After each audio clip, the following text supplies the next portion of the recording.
Welcome to Archeotech Assimilation, where we discover and investigate the technology of the Imperium and the tools of chaos.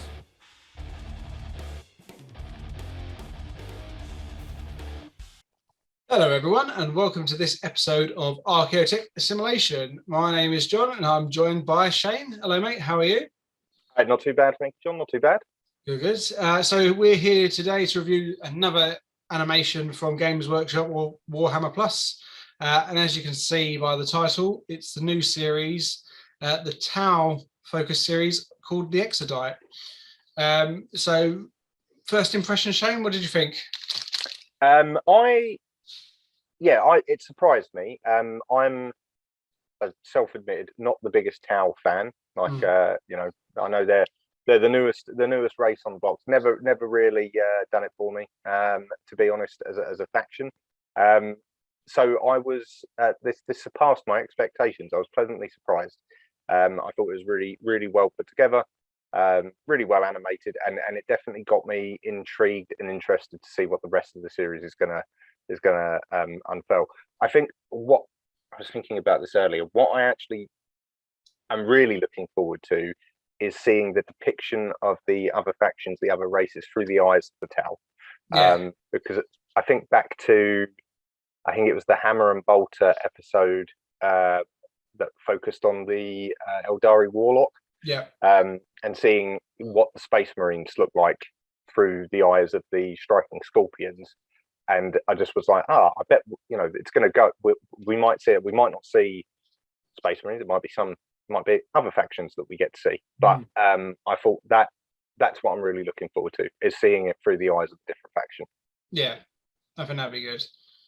And again, I know nothing about the Tau at all, but this is good. I think it looks good. It's a very quick episode. And it's definitely a scene setter. But yeah, I mean, I'm looking forward to seeing the rest because it looks like it's going to be good. Yeah, I think that would be the only. I think criticism is strong because I don't think it deserves too much criticism in that regard. I think it is more that this was, the episode was short. Yeah. It was a very short episode. I remember clicking to find out how much time I had left, and it was like the entire thing was 11 minutes, and I was like, oh, okay, that's quite short even for Warhammer Plus. So it'll be interesting to see what the other episodes are like, whether this is more of a, I don't want to say teaser because it's longer than a teaser, but it's still not long. So I'd be interested to see how long what we actually get out of it. Yeah, so all of the Angels of Death, they were all different lengths, but I don't think any were this short, but they were all different lengths because you had one that was nearly half an hour and then some of them were like quarter of an hour. So hopefully right. And this was just we'll get into it. This is getting us from introduction to action. Yes, absolutely. So we'll go through it. If you've seen our Archeotech series before, we go through the episode, we do like the beats of the story and talk about it as we go through. So take this as your spoiler warning because we'll dive into it now. So we get a bit of a credit crawl before telling us sort of exactly what's going on, that we're in the eastern fringe of space somewhere, and there's an extensive battle raging between the expansionist Tau Empire and the merciless Imperium of Man. The Tau are trying to evacuate from a fallen colony ark, which is on a maiden world, looking to end the conflicts before it turns into a full-blown war. However, in the shadows, a survivor of the ruined world is seeking a greater vengeance. So what did you make of that before? Because we know maiden worlds are Eldari.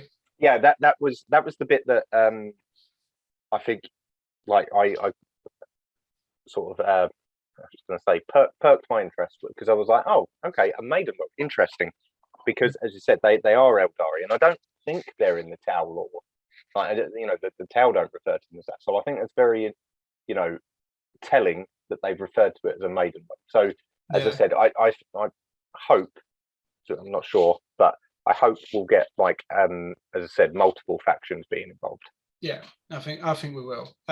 So the episode shows us sort of there's a fleet of ships in orbit above a planet that's got all fire and war going on underneath, and there's Tau warriors fighting on the surface, and we see a few of them get killed by an unknown or unseen enemy.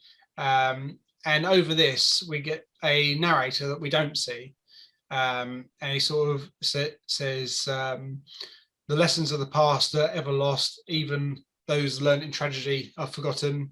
There's always arrogance from the upstart empires and naive ambition of new races, and that's what keeps us in a never-ending cycle of war. And he says that even his race was nearly destroyed before learning the truth, and wishes the new empire that he's talking about would learn from their mistakes, but he knows that the only way they will really learn is through suffering and loss. Yeah, so because the Tower, they're a new race in the grand scheme of things, aren't they? They are, yeah. So, and then again, talking about his race nearly being destroyed again, Aldari. You'd think so, right? That's what I'm thinking. It would lean towards it, but that's the joy of 40k. You never know how reliable the narrator is, or who it could be. A side note on this, because I think it's the same narrator. He sounded so familiar, the voice. Yes. The actor. And I thought, who do you think it was? I can't remember his name, but he's the drill sergeant from Starship Troopers. Starship Troopers. So there's a guy called Clancy Brown. That's it. That's his name. And like, I was like, is that him? Like, because, you know, obviously the Highlander, all sorts of stuff, amazing voice actor as well as actor generally. Yeah. But I can't find any credits. Like, it's not on IMDb, it's not anywhere else. And I'm like, is it him? Because it's so close that I was like, it could be him. And I think that is, if it is, that's quite a big win. And I looked on the IMDb for this, and there's literally like 2-3 sentences about the episode. There's no cast on there. Honestly, I think it's like user generated rather than official. Yeah. So I don't think anyone from Games Workshop or Warhammer Games Workshop has put this up. I think it's like fan generated, or IMDb have gone, this is what it is, but no other detail. Because the only credits we get are created by Warhammer Storyforge. So you don't actually see who's. This is one of the Warhammer Plus criticisms in the community, that at least when it used to be fan made, when stuff was done by independents, and even up to a certain point a while ago, people were given credit. Like, you know, individuals that had made it were given credit. There were credits, and since then there hasn't been. And since it's become part of Warhammer Plus, there hasn't been any credits, and they've kind of kept it very, very, very quiet. And I don't know, I can't work out what the decision behind that is. Like, I don't know whether it's that they're worried that these people will go on and do other things or independent things with the IP, or what. But yeah, I know what you mean. You only ever see the Storyforge credits, which is a bit of a shame. Yeah. Because, as I said, if it is Clancy Brown, like, and I'm sure there are other voice actors as well in other ones that have done other things for those that are into their voice acting, that follow voice actors. I can't work out why they wouldn't let people know. But this is a bit of a tangent. Yeah, no, but I agree. It is weird. But cool. So we'll go back to the episode then. So now we're going to meet who I'm assuming is going to be our main character, called Lacoma. She's being prepared for battle, and given a bit of a speech by the partly seen Honoured One, and he's telling her that she is now Shastra, which he describes as a torch held in the hands of the greater good and will purify that which seems lost. This is the way of progress. And he tells her to go and be the fire for the greater good. Very sort of ritualistic, getting ready, all the incense and stuff, and the holy beads that they all seem to hold at one point. Yeah, the honoured one is very much the Tau ethereal. So the ruling caste of Tau society, shall we say? So that's her. So she goes from there to get kitted up into her battle suit, which I think seems more high tech than what we've seen from the Astartes armor. Yeah, it's a so it's a stealth suit. Yeah, and looks like you're in one as well. Indeed, yeah. I'm sitting on a lap. Yeah, that's for Iron and Ceramite After Dark show on Patreon. Yeah, Patreon exclusive. So once she gets ready, she's in the crew docks with other soldiers getting ready, and she uses a drone to FaceTime her commander. And I had to listen to it a few times. I found it really hard to understand because they had that augmented voice. I think the commander's called Stone Dance. That's what I picked up. But I think I think that's close enough. I don't. I mean, yeah, that's as good as guess as any. In fact, it's probably better than most people's guesses because I definitely only watched it once. I watched it because I was like, I don't know if it's just me being deaf. I was like, what the hell? And I listened to it a few times and it's not clear. So anyway, that's my own tangent there. So the commander tells her the enemy continue to destroy the planet below. The Aldari survivor has disrupted any attempts of diplomacy between the Tau and what she calls the Abwala. I'm going to go off on a limb and guess that's what they call human. It could be. That's my guess. I don't know. I don't know enough. I don't know whether Tau do have a name for us. I'll have to stick it into Google and just see if it's another language for monkey, like that. Monkey. Yeah. Good one, Elder. Yeah. So the Stone Dance says the Aldari is killing their commander, the enemy commanders, and the Tau emissaries, but the enemy believe the Tau are responsible anyway. They've detected the Aldaris attempting to activate a defensive network on the planet and wants her to go down and stop it. And right on cue, Imperial battleship rock up and start blasting the Tau ships. Yeah. And we get quite a nice view of a space battle. We get to see both ships taking hits and all the shields going off. And I thought it was really clear and crisp, like visuals. I thought it was really good. Yeah, I really enjoyed the naval battle because, as I said, we've been introduced to a fair few of them over the course of Warhammer Plus and the different series. And I thought this was a really good example. I liked seeing the Imperial Navy show up in their like high Gothic looking church cathedral based ships. Yeah, with their void shields. I thought it worked really well.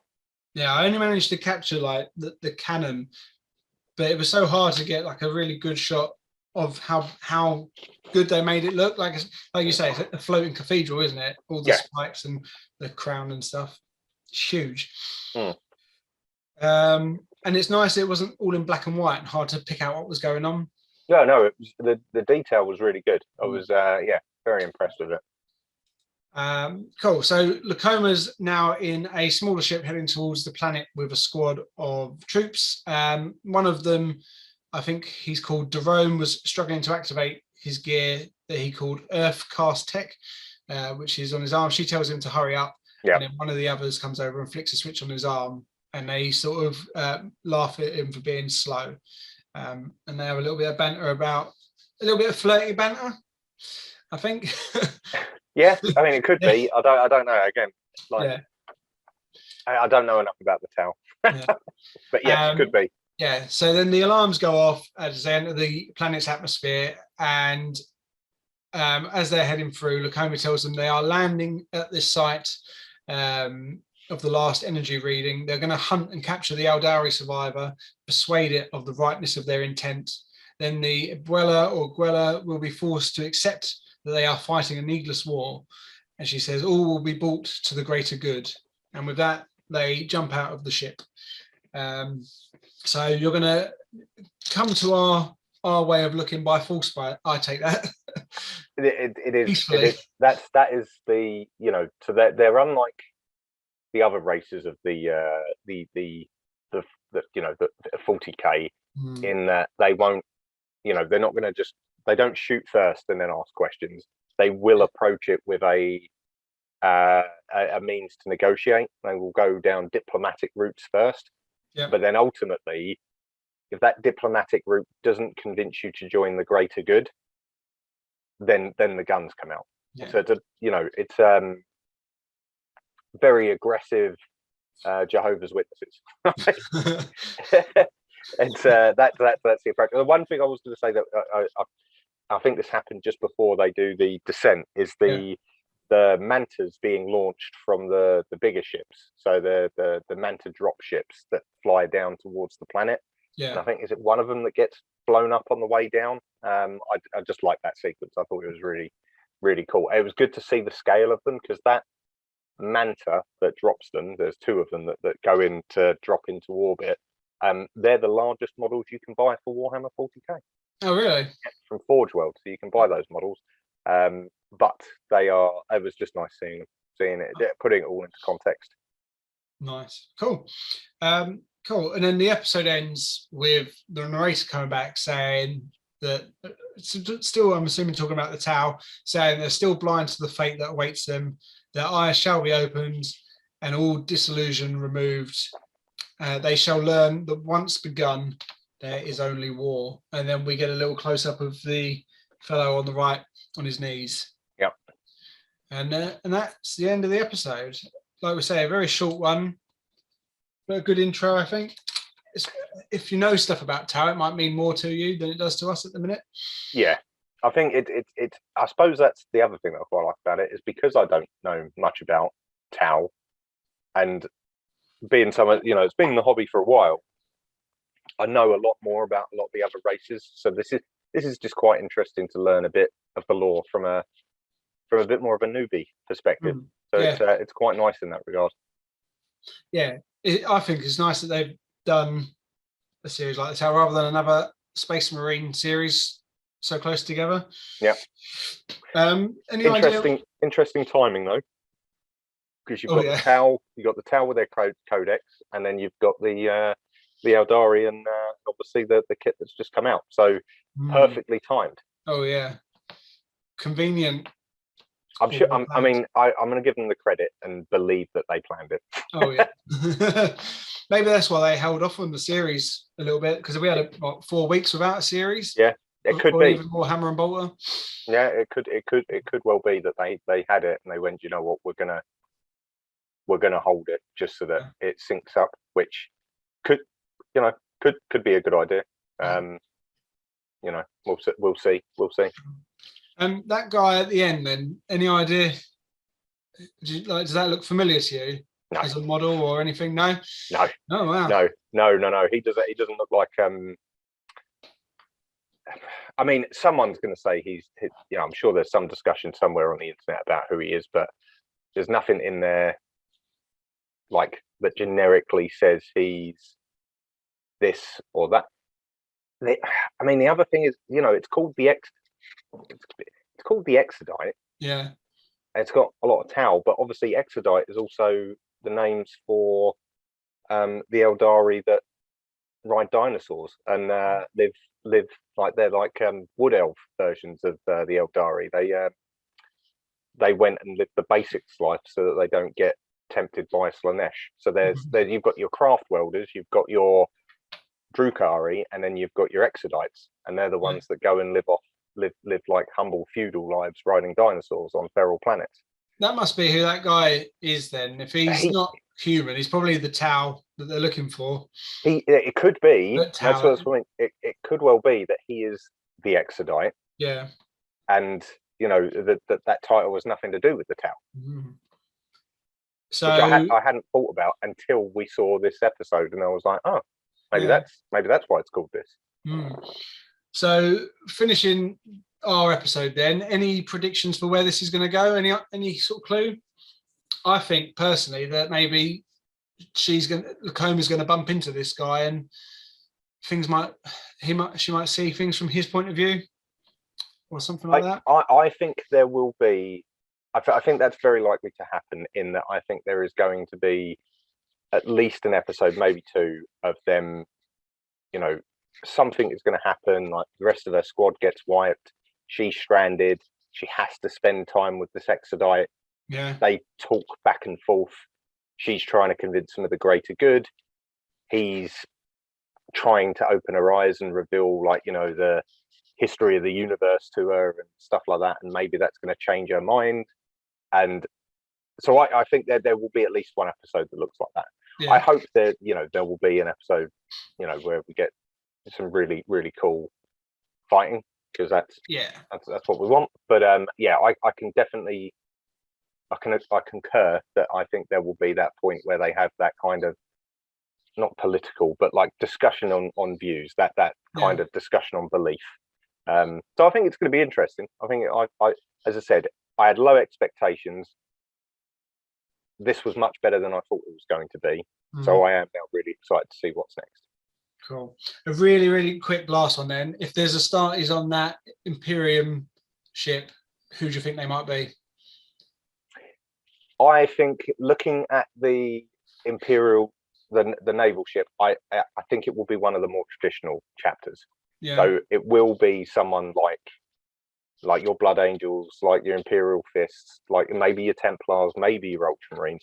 I don't think it's anyone like the Feral one. I don't think it's Space Wolves. I don't think it's White Scars. I don't think it's anyone like the Salamanders. I think it's one of your more closer to being Codex compliant chapter ships, if any. Cool. So someone that may have had a Codex recently.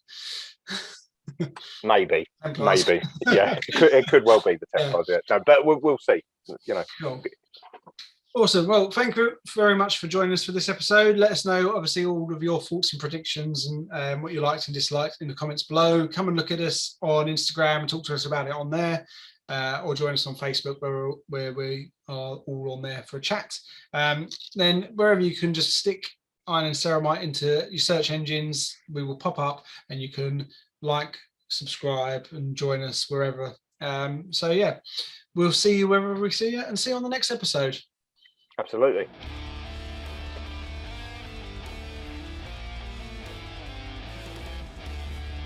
As always, we would like to thank you for listening to our Iron and Ceramite podcast. If you liked us, then you can also find us on YouTube, Facebook, Instagram, and any other good podcast services. Just remember, in the grim darkness of the far future, there is only war.